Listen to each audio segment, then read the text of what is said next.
Leaving Jiuzhi County in Qinghai Province, it is less than 100 kilometers to Aba Prefecture in Sichuan. Ahead is Aba Prefecture. We have now entered the territory of Aba Prefecture. Overall, setting aside the significance of administrative divisions, this area is traditionally considered part of the Han region. The scenery in the Tibet area is quite similar, but it is evident that the commercial economy in Sichuan is more developed. There are almost no uninhabited areas along the sides of the road. It's all various villages and businesses. Herdsmen can be seen intermittently. However, in the Glu Prefecture area of Qinghai Province, there are still large regions, where you might not see anyone for a while. Arrived in Aba Prefecture of Sichuan Province, Aba County is a county here. However, like many bustling cities, if we consider the county levels on the Ali side, this city is comparable in scale to 3 to 4 counties there. Moreover, its level of development cannot be compared. It is clear that this place has already been significantly integrated into the mainland. I want to find a Tibetan tea house on the street to drink some sweet tea, but it's definitely not like those dirty places over in Ali. Here, it is strictly speaking a mixed habitation, whether it is Tibetan, Han, or other ethnic groups, including the Hui. There is a variety of people, and the overall feeling is that it doesn't seem like a typical Tibetan county. It feels similar to many county towns you see in the mainland, just with a bit of Tibetan flavor. Here, the area only costs 10 yuan. In contrast, it takes 30. Here now. Another difference is that the gas stations here have started to have running water. I tried to find a few places that looked like Tibetan restaurants, like this one over here, but they didn't even have sweet tea. The decor inside is no longer like that of the Tibetan restaurants and tea houses in Ali. This tea house no longer sells Tibetan items. It seems that, starting from here and heading south into Sichuan and Yunnan, one will basically have to say goodbye to the Tibetan flavor. In fact, the entire Sichuan Tibet region was once known as the Han region. I delved into this area over 20 years ago, and what impresses me the most now is not the development of urban construction, but the temples here. Each one is built in a resplendent manner, whether it is a famous large temple or a small village shrine. The extent of the changes has left me in awe. This is the Junang Sage Temple located next to Aba County, which is actually considered a part of Tibetan Buddhism.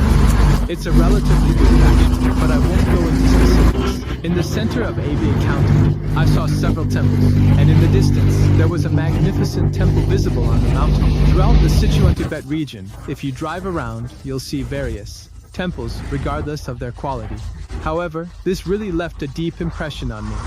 I mentioned in my live stream yesterday that there are all sorts of strange and bizarre creatures on Route 318, but actually you can see these kinds of things right in western Sichuan. The beautiful grasslands of Sichuan Normal University and the bare mountains deep in Tibet make this place feel just like the climate of the Yunnan region. In fact, western Sichuan's climate does not depend on elevation or temperature. The transportation, accommodation, and other amenities are quite suitable for coming here to have fun during the vacation period. On this side, there are fewer wild animals. We passed by a free attraction that we had to check out since it was free. It's the watershed of the Yangtze River and Yellow River. But I couldn't tell either. Where is the watershed? Anyway, everything here actually looks pretty much the same. But this place is definitely a tourist attraction. There are many people on this road. I was still naive and underestimated their determination to charge fees. This is just a quick look at the parking lot by the roadside. I can't believe I have to pay 10 yuan to park in this parking lot. So nothing is free.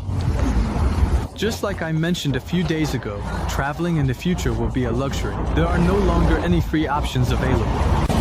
I'm really disappointed. Spending this 10 yuan feels like I've been cheated. There was nothing to see at all, just a mountain peak, where we stopped the car for 10 yuan. There were many motorcyclists along the way in western Sichuan. That's much more than in Tibet. The climate here might be better, and the distance isn't that far, so everyone is willing to invite me to come and experience it. 86 kilometers from Markan, trees begin to appear. Compared to when I first entered ABA Prefecture, where the mountains were bare. Here the mountains are covered with various kinds of trees, and the forests are very dense. ABA Prefecture is the hometown of pandas. Perhaps from here, as we head inward, we might start to see pandas, but they probably won't appear on the road. This highway is the one from Jiao to Markan, and once this section of the highway opens, the route from Dalinga in Xinhai province to Markang in Sichuan will be entirely on the highway. It is referred to as the Sichuan Grand Passage. We will arrive in Yunnan in the evening. This place is said to have three wonders. The rain in Yunnan, which has been falling for most of the year.